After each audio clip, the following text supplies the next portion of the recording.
నమస్తే, welcome to లియా news. Andhra Pradesh government PPP విధానంలో మెడికల్ కాలేజీలు నిర్మించాలి అని చెప్పి తీర్మానించింది. ఇలా అనౌన్స్మెంట్ వచ్చిందో లేదో అలా వైసీపీ దీనిపైన రకరకాల విమర్శలు చేస్తోంది. పీపీపీ అంటే ఇంకా ప్రైవేటు పరం అయిపోయినట్టేనని ఇటు మెడికల్ విద్యార్థులకు కావచ్చు, అలాగే ఎవరైతే పేదవారు ఉన్నారో వాళ్ళందరికీ కూడా ఈ వైద్య విద్య ఖర్చుతో కూడుకున్న పని అని ప్రచారం చేస్తోంది. మరోపక్క కూటమి ప్రభుత్వం ఏమో పీపీపీ ద్వారా మెడికల్ కాలేజీల నిర్మాణం చేపడితే త్వరితగతిన హాస్పిటల్స్ పూర్తవుతాయి, మెరుగైన వైద్యం ప్రజలకు అందుతుంది అని చెప్పి కూటమి ప్రభుత్వం చేసింది. ఏదేమైనా కూడా ఈ పీపీపీ అంశం మరి ప్రజల్లోకి ఏ విధంగా వెళ్ళింది, అసలు ప్రజలు ఏం కోరుకుంటున్నారు, పీపీపీ ద్వారా మెడికల్ కాలేజీల నిర్మాణం జరిగితే ప్రజలు ఏమైనా నష్టపోయే అవకాశం ఉందా అన్న విషయాలపైన ఇప్పటివరకు చాలామంది మేధావులు, రాజకీయ నాయకులు కూడా విశ్లేషణలు ఎన్నో చేశారు. కానీ దీని గురించి ఇప్పటికి కూడా ఒక కన్ఫ్యూజన్ అయితే ప్రజల్లో ఉంది. దాన్ని క్లియర్ చేసుకునే ప్రయత్నం ఈరోజు చేద్దాం. మనతో పాటు ఉన్నారు Telugu Desam party social media activist, అలాగే medical education senior most consultant అమ్మా ప్రసాద్ గారు. నమస్కారం అండి. నమస్కారం అమ్మా. ఈ ఫీల్డ్లో చాలా సీనియర్, సో మీకు తెలిసినన్ని వివరాలు ఎవరికి తెలిసి ఉండకపోవచ్చు, ఎందుకంటే ఈ ఫీల్డ్లో మీరు చాలా కాలంగా ఉన్నారు, ఒక కన్సల్టెంట్గా కూడా చేశారు. కాబట్టి ఈరోజు మిమ్మల్ని స్టూడియోకి పిలవటం అయితే జరిగింది. ఏంటి సార్, పీపీపీ విధానంలో మెడికల్ కాలేజీలు నిర్మించడం పట్ల చాలా విమర్శలు, అలాగే ఆరోపణలు, ప్రత్యారోపణలు వస్తూ ఉన్నాయి. రేపు జగన్మోహన్ రెడ్డి గారు కూడా మరి నర్సీపట్నం నేను వెళ్తున్నాను, అక్కడ నేను మెడికల్ కాలేజీ నిర్మించాను, అది నేను ప్రజలకు చూపిస్తాను అంటున్నారు. అండ్ ముఖ్యంగా ప్రభుత్వమే మెడికల్ కాలేజీలు నిర్మించాలి, పీపీపీ అంటే ప్రైవేటు వాళ్ళే అని చెప్పి ఆయన అయితే డిక్లేర్ చేశారు. అసలు ఏంటి ప్రజల్లో కన్ఫ్యూజన్కి మీరు ఎలాంటి సమాధానం? అమ్మ, అసలు మాట్లాడటం అంటే ఎవరైనా ఏదైనా మాట్లాడచ్చు. మన భారతదేశంలో ఉన్నది ఏంటంటే వాక్ స్వాతంత్రం. వాక్ స్వాతంత్రం ఉంది కాబట్టి మాట్లాడతారు. కానీ మాట్లాడి వాళ్ళు నిర్ణయించుకోవాలి, మనం మాట్లాడేది రైటా రాంగా, ఇది ప్రజా ఆమోదయోగమైనదా ప్రజా వ్యతిరేకమైందా అనేది వాళ్ళు తెలుసుకోవాలి. ఫస్ట్ మెడికల్ కాలేజీలు ఇష్యూ వచ్చింది కాబట్టి చెప్తున్నా. సపోజ్ ఆంధ్రప్రదేశ్ ఉందమ్మా, ఎన్ని గవర్నమెంట్ మెడికల్ కాలేజీలు ఉన్నాయి? Andhra university, Andhra medical college, Kakinada Rangaraya medical college, Vijayawada medical college, తర్వాత రిమ్స్ అని కడప, ఈ ఒంగోలు, ఒక 5-6 మెడికల్ కాలేజీ, తిరుపతి శ్రీ వెంకటేశ్వర, ఒక 5-6 మెడికల్ కాలేజీలు ఉంటే 26-27 ప్రైవేటు మెడికల్ కాలేజీలు ఉన్నాయి. తెలంగాణలో ఎన్ని మెడికల్ కాలేజీలు ఉన్నాయమ్మా? తెలంగాణలో ఎన్ని ఉన్నాయి? గాంధీ, ఉస్మానియా, ఒక 5-6 ఉన్నాయి. 27 మెడికల్ కాలేజీలు తెలంగాణలో ఉన్నాయి. దేశంలో 450 మెడికల్ కాలేజీలు ఉన్నాయి. ఎందుకు మెడికల్? కర్ణాటక మొత్తం దావణగిరి, మైసూరు, బెల్గాం, బెంగళూరులో 6 మెడికల్ కాలేజీలు, పాండిచ్చేరి సిటీ, చిన్న పాండిచ్చేరి సిటీలో 7 ప్రైవేటు మెడికల్ కాలేజీలు. ఎక్కడి నుంచి వచ్చాయమ్మా? ప్రైవేటు విద్యా విధానాన్ని గవర్నమెంట్ ఆఫ్ ఇండియా ఎందుకు ప్రోత్సహించింది అది తెలుసుకోవాలి. మాట్లాడే ముందు నాలెడ్జ్ ఉండాలి, మనం మాట్లాడేయడం కాదు. ఇమాందారీ జడ్జిమెంట్ ప్రకారం 2004లో ఒక గవర్నమెంట్ మెడికల్ కాలేజీలో ఒక విద్యార్థి ఖర్చు 3,80,000 రూపాయలు సంవత్సరానికి. 2004లో. అది ఇప్పుడు ఎంత అయి ఉంటుంది అంటే 10-12 లక్షలు అవుతుంది కదా. అంటే 5 సంవత్సరాలు కలిపి 50-60 లక్షలు ఒక మెడికల్ విద్యార్థికి ఒక గవర్నమెంట్లో ఖర్చు.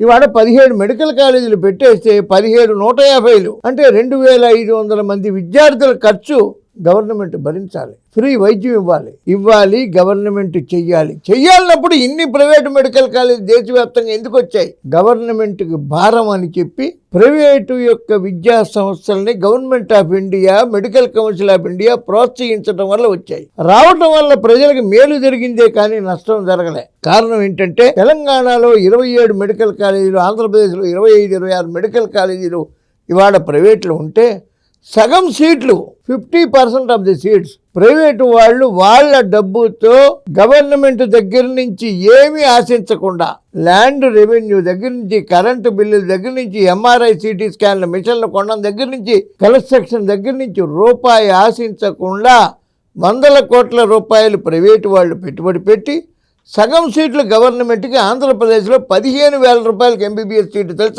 తెలుసా ఎవరికైనా మాట్లాడడానికి? తెలంగాణలో 60,000 రూపాయలకి ఎంబీబీఎస్ సీటు. ఇవాళ హై స్కూల్ ఫీజు కూడా లేదమ్మా. ఇక్కడ కామినేని అయినా, మెడిసిటీ అయినా, ఇంకోటైనా, మల్లారెడ్డి గారి కాలేజీ అయినా, ఇంకో కాలేజీ అయినా, అలాగే ఆంధ్రప్రదేశ్లో జిఎస్ఎల్ రాజమండ్రి అయినా, విజయవాడ పెన్నంనేని కాలేజీ కానీ, శ్రీకాకుళం జెమ్స్ కానీ, వైజాగ్ గాయత్రి కానీ, ఎన్ఆర్ఐ కానీ, మంగళగిరి ఎన్ఆర్ఐ కానీ, ఈ మెడికల్ కాలేజీలన్నీ కూడా సగం సీట్లు గవర్నమెంట్ ప్రైవేటు పూర్ పీపుల్కి సగం సీట్లు ఇవ్వటమే కాకుండా అత్యంత తక్కువ ఖరీదులో 10 రూపాయలు 20 రూపాయలు కన్సల్టేషన్ తోటి ఫ్రీ ట్రీట్మెంట్ ఇచ్చి స్కానింగ్లు అన్ని చోట్ల కూడా ఎక్కడో బయట ప్రైవేట్ డయాగ్నోస్టిక్లో వందల వేల ఖర్చుతో కూడినటువంటి డయాగ్నోస్టిక్స్లు చిన్న 200-300కి చేసి పేషెంట్కి ఫుడ్, పేషెంట్ అటెండర్కి ఫుడ్ పెడుతూ మీరు చెప్తున్నది ఇప్పుడు గవర్నమెంట్ ప్రైవేటు మెడికల్ కాలేజీలు ఇప్పుడు చేస్తున్నాయి. ఇవాళ ప్రైవేటు పరంగా ఉన్నటువంటి భారతదేశంలో 450 మెడికల్ కాలేజీలు భారతదేశ ఆరోగ్య వ్యవస్థను కాపాడుతున్నాయి. ఇవాళ చంద్రబాబు నాయుడు గారు పీపీపీలో పెట్టాలనుకున్నారు. పీపీపీ అంటే ఏంటి? వైఎస్ఆర్సీపీకి పీపీపీ అంటే ఒకటే తెలుసు, పంచుకోవడం. పీ అంటే పంచుకోవడం అనుకుంటున్నారు. వాడు పంచుకోవడం కాదు, ఇక్కడ పెంచుకోవటం. వాళ్ళకి పంచుకోవడం తెలుసు, చంద్రబాబు నాయుడు గారికి పెంచుకోవడం తెలుసు. పీపీపీ అంటే సంపన్నుల సమాజ సేవ లాంటిది. సమాజంలో ఉన్న సంపన్నుడు ముందుకొచ్చి ఈ 17 మెడికల్ కాలేజీల్లోనూ ప్రైవేట్ పబ్లిక్ పార్ట్నర్షిప్ వాళ్ళు పెట్టుబడి పెట్టి ప్రజలకి విద్య వైద్యం అందించడంలో సంపన్నుల్ని భాగస్వాములు చేస్తున్నారు చంద్రబాబు నాయుడు గారు. గవర్నమెంట్ వేల కోట్ల రూపాయలు కుమ్మరించలేక, ఆ పరిస్థితి లేక దౌర్భాగ్యం అయిపోయినటువంటి ఆంధ్రప్రదేశ్ని రక్షించే భాగంలో ఇవాళ ఈ 17 మెడికల్ కాలేజీలు కట్టడానికి ఒక 5 ఏళ్ళు పడద్దో, 10 ఏళ్ళు పడద్దో, 15 ఏళ్ళు పడద్దో, దాన్ని కనుక సంపన్నులు కనుక ముందుకు వచ్చినట్టయితే తొందరగా మెడికల్ కాలేజీలు పూర్తి చేసి ఇవాళ ఉన్నటువంటి రేషియోలో పూర్ పీపుల్కి విద్య వైద్యం త్వరితగతిన అందాలనే తాపత్రయంతో ప్రైవేటు భాగస్వామ్యం చేస్తున్నారు. అంటే మీరు అన్నట్టు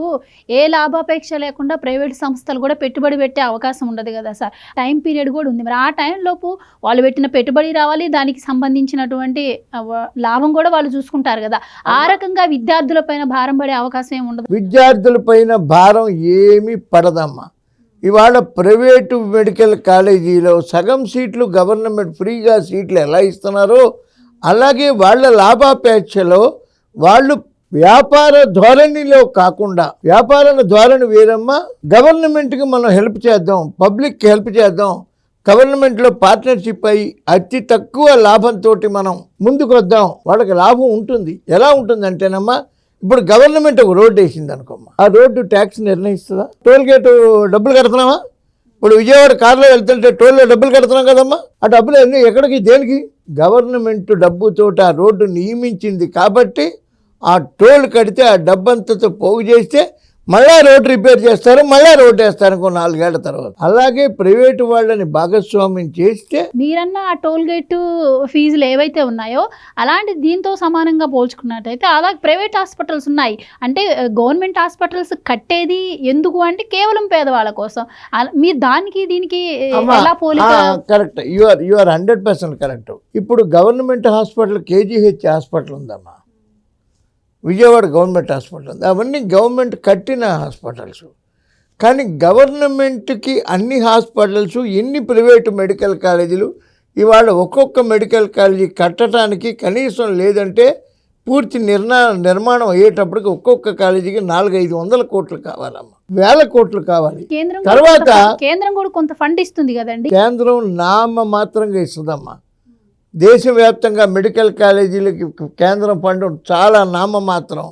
కానీ మెడికల్ కాలేజీ కట్టడం ఎంతో, నిర్వహణ భారం అంత ఉందమ్మా. మళ్ళీ తర్వాత దాని నిర్వహణ భారం భయంకరమైనటువంటి 100,000 కోట్ల ఖర్చుతో కూడుకు. కానీ ప్రజల్లోకి ఇది ఒక్కటే వెళ్తుందండి. ఇప్పుడు వైసీపీ కూడా ఇదే తీసుకెళ్తుంది. ఏంటి అంటే కేవలం 5,000 కోట్లు మెడికల్ కాలేజీల కోసం ప్రభుత్వం ఖర్చు చేయలేదా అంటే, పేదవాళ్ళంటే ఎంత చిన్న చూప, ఫ్రీబీస్ కోసం లక్షల కోట్లు ఖర్చు పెడుతూ ఉన్నారు, 5,000 కోట్లు ఫండ్ చేయలేదా అని చెప్పి కూడా ఒక క్వశ్చన్ రైజ్ అవుతుంది. అలా కాదమ్మా, ఇది ఒక్కటే కాదు కదమ్మా. పీపీపీ విధానంలో ఒక్క మెడికల్ కాలేజీలు ఒకటే కాదమ్మా, రోడ్లు కానీ, పరిశ్రమలు కానీ, డెవలప్మెంట్ కానీ. అమ్మా, ఇప్పుడు ఏదైనా ఒక సాఫ్ట్వేర్ కంపెనీ ఉందమ్మా, 1,00,000 మంది ఉద్యోగులు అందులో ఉన్నారు.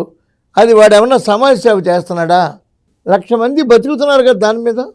ఇవాళ మెడికల్ కాలేజీలు 17 మెడికల్ కాలేజీలు తొందరగతిని పూర్తయితే ఒక్కొక్క మెడికల్ కాలేజీలో కనీసం నాకు తెలిసి నా నాలెడ్జ్ ప్రకారం 600-700 మంది మినిమం స్టాఫ్ ఉంటారమ్మా.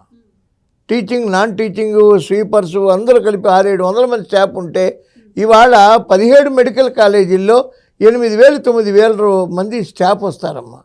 ఒక మెడికల్ కాలేజీ కనుక తొందరగతిని తయారైతే దాని చుట్టూ ఒక కాలనీలకు తయారవుతుంది. అక్కడ పాలు కావాలి, హోటల్స్ కావాలి, ఇంకోటి కావాలి. పరోక్షంగా ఇంకా 500-600 మంది బతుకుతారు.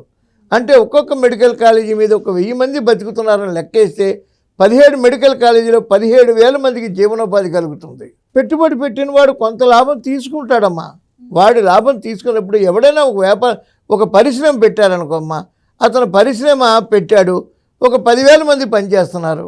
రిలయన్స్లో ఒక దేశవ్యాప్తంగా కొన్ని కోట్ల మంది పనిచేస్తున్నారు. ఐటీ పరిశ్రమల్లో పనిచేస్తున్నారు. ప్రైవేటు భాగస్వామ్యంలో ఉన్న ప్రతి ఇండస్ట్రీలోనూ పనిచేస్తున్నారు. ఇది ఒక మెడికల్ ఇండస్ట్రీ అని అనుకోండి. దీంట్లో ఎప్పుడైతే గవర్నమెంట్ ఇన్వాల్వ్ అయ్యి డైరెక్ట్గా ప్రైవేటు వాడు పెట్టుకునే మెడికల్ కాలేజీ కాదు ఇది. ఒక Rajahmundry medical college, Vijayawada medical college, ఇంకొక గుంటూరులో మెడికల్ కాలేజీలు ఉన్న పూర్తి ప్రైవేటు మెడికల్ కాలేజీ కాదు ఇది. ఇది పబ్లిక్ ప్రైవేట్ ఎంటర్ప్రెన్యూర్షిప్. ఇది ఏంటంటే పబ్లిక్ ప్రైవేటు భాగస్వామ్యం, గవర్నమెంట్ తోటి భాగస్వామ్యంగా చేసేది. అంటే గవర్నమెంట్ పెత్తనంలో ప్రైవేటు వాడు పెట్టుబడి పెట్టి అతి తక్కువ అతను పెట్టుబడి పెట్టినందుకు ఏ బ్యాంకు వడ్డీ రూపంలోనో అతి స్వల్ప లాభాపేక్షతో ప్రజల ఉపయోగార్థం చేసేటువంటి ఒక వినూత్నమైనటువంటి అద్భుతమైన పథకం చంద్రబాబు నాయుడు గారు ఆలోచనలోంచి వచ్చినటువంటి ఒక మానస పుత్రిక ఈ ప్రైవేటు పీపీపీ అనేది. దాన్ని ఇవాళ గవర్నమెంట్ ఒకటే పాయింట్, గవర్నమెంట్ పెట్టలేదంటే గవర్నమెంట్ పెట్టగలిగితే ఇది ఒకటే కాదు కదమ్మా. ఇంకా రోడ్లు ఉన్నాయి, ఇంకా ఇండస్ట్రీస్ ఉన్నాయి, ఇంకా ఎన్నో రంగాలు పీపీపీ ద్వారా అభివృద్ధి చేస్తే త్వరితగతిన అభివృద్ధి జరుగుతాయమ్మా. అంటే ప్రజలకు సర్వీస్ చేసేదాన్ని ప్రైవేటు పరంగా చేయడమే తప్పు అని అయితే వినిపిస్తోంది. సో ఈ అంశం అయితే గత కొన్ని రోజులుగా ఆరోపణలు ప్రత్యారోపణల మధ్య నడుస్తుంది. సంపన్నులు ముందుకొచ్చి మేము సమాజ సేవ చేయటానికి ముందుకొస్తున్నాం, మా డబ్బులు మేము పెట్టుబడి పెడతాం, మా లాభాలు ఎక్కువ ఆశించకుండా మా డబ్బులు మేము పెట్టిన డబ్బులు మాకు రిటర్న్ వస్తే చాలు, మా దగ్గర డబ్బులు ఉన్నాయి కాబట్టి మేము సమాజ సేవ, చంద్రబాబు నాయుడు గారి ఆలోచన సరళకి, ఆంధ్రప్రదేశ్ అభివృద్ధికి మేము ముందుకు వస్తామని సంపన్నులు ముందుకొచ్చి పెడితే కూడా తప్ప. అంటే వ్యాపారం చేసి దోసేసుకోవచ్చా? లిక్కర్ వ్యాపారం చేసేసి 1000 కోట్లు దోచేయచ్చా? సార్ ఒక్కటి మాత్రం క్లియర్గా చెప్పండి సార్. మీరన్న వాదనలు అయితే ఇటు అధికార పార్టీ ప్రతిపక్ష పార్టీ మధ్య రోజు జరుగుతూనే ఉన్నాయి. కానీ ప్రజలకు మాత్రం ఒకటే క్లారిటీ కావాలి. ఈ పీపీపీ విధానంలో మెడికల్ కాలేజీలు నిర్మిస్తే విద్యార్థులకు సీట్ల సంఖ్య తగ్గుతుంది. అలాగే వైఎస్ఆర్సీపీ వాళ్ళకి ఒక్కటే సూచన, సగం సీట్లు ప్రైవేటు పరంగా 50% సీట్లు అత్యంత తక్కువ ఫీజుకు వస్తాయి. 2 తెలుగు రాష్ట్రాల్లోనూ కలిపి 5,000 పేద విద్యార్థులు చదువుకుంటున్నారు ప్రైవేట్ మెడికల్ కాలేజీల వల్ల. దీనివల్ల ఇంకా ఎక్కువ లాభం కలుగుతుంది. వైఎస్ఆర్సీపీ వాళ్ళకి దమ్ము ధైర్యం ఉంటే వెళ్ళి మోడీ గారి దగ్గర కూర్చుని close all private medical colleges in the entire country and ఇంకోటి సార్ అని చెప్పానండి. పేదవాళ్ళకు ఉచిత వైద్యం అందే పరిస్థితి ఉంటుందా ఉండదా? అదొకటి కూడా మీరు పేదవాళ్ళకి ఉచిత వైద్యం ఇవాళ కూడా ప్రైవేట్ మెడికల్ కాలేజీల్లో అందుతోందమ్మా. గాంధీ ఉస్మానియాల్లో పూర్తి ఫ్రీ అయితే అతి తక్కువ మినిమం ఖర్చుకి ప్రైవేట్ మెడికల్ కాలేజీలు అందుతుంది. ఏ వైఎస్ఆర్సీపీ నాయకుడు వస్తాడో నా కళ్ళ ముందు రండి, విజయవాడ పిన్నమనేని మెడికల్ కాలేజీకి తీసుకెళ్తా, రాజమండ్రి జిఎస్ఎల్ మెడికల్ కాలేజీకి తీసుకెళ్తా, లేకపోతే గుంటూరు ఎన్ఆర్ఐ మెడికల్ కాలేజీకి తీసుకెళ్తా. 100 మంది పేషెంట్లు ఈ ప్రైవేట్ మెడికల్ కాలేజీల వల్ల మా ఆరోగ్యం బాగుంది, మేము బతుకుతున్నాం, ఇక్కడ మాకు అత్యంత తక్కువ వైద్యం, తక్కువ ఖరీదుకి చాలా మినిమం రేటుకి వైద్యం దొరుకుతుంది, ఫ్రీగా పుట్టు పెడుతున్నారని నేను రుజువు చేస్తా. రమ్మనండి, ఏ వైఎస్ఆర్సీపీ నాయకుడు వస్తాడు. ఇవాళ ఒక్క పాయింట్ వాళ్ళు దీన్ని వ్యతిరేకించడం కాదు, నువ్వు ప్రైవేట్ని వ్యతిరేకిస్తే మోడీ గారి దగ్గర కూర్చుని ban all the private medical colleges in India అనండి. 450 ప్రైవేట్ మెడికల్ కాలేజీలు భారతదేశంలో ఉన్నప్పుడు పీపీపీ పద్ధతిలో ప్రైవేట్ మెడికల్ కాలేజీలు పెడితే ప్రైవేట్ మెడికల్ కాలేజీలు కాదవి. దాన్ని వైఎస్ఆర్సీపీ నాయకులు తప్పుడు ప్రచారం చేస్తున్నారు, ప్రజలకి తప్పుడు సమాచారం అందుతోంది. నేను తెలుగుదేశం నాయకుల్ని, కార్యకర్తల్ని, అభిమానుల్ని, సోషల్ మీడియా వారిని, ఎమ్మెల్యేలని, ఎంపీలని, మంత్రుల్ని ఒక్కటే ప్రార్థన, పీపీపీ అనేది సంపన్నులు ముందుకొచ్చి సమాజంలో మేమున్నాం, ఈ సమాజాన్ని కాపాడుకుంటాం అనేది పీపీపీ విధానం. ఈ విధానం ప్రజలకి తెలియచెప్పే బాధ్యత పార్టీలో ప్రతి చిన్న కార్యకర్త దగ్గర నుంచి మంత్రి వరకు ఉంది. చంద్రబాబు నాయుడు గారు లాంటి మేధావి రూమ్లో కూర్చుని ఆలోచించగలరే కానీ మనిషి మనిషికి గడప గడపకి వెళ్ళలేరు ఆయన. ఈ బాధ్యత కార్యకర్తలు, నాయకులు, ఎమ్మెల్యేలు, ఎంపీలు అందరూ తీసుకోవాలి. నేను సైతం అంటూ ప్రతివాడు ముందుకు రావాలి. Thank you so much sir. Please subscribe to Leo news for more videos.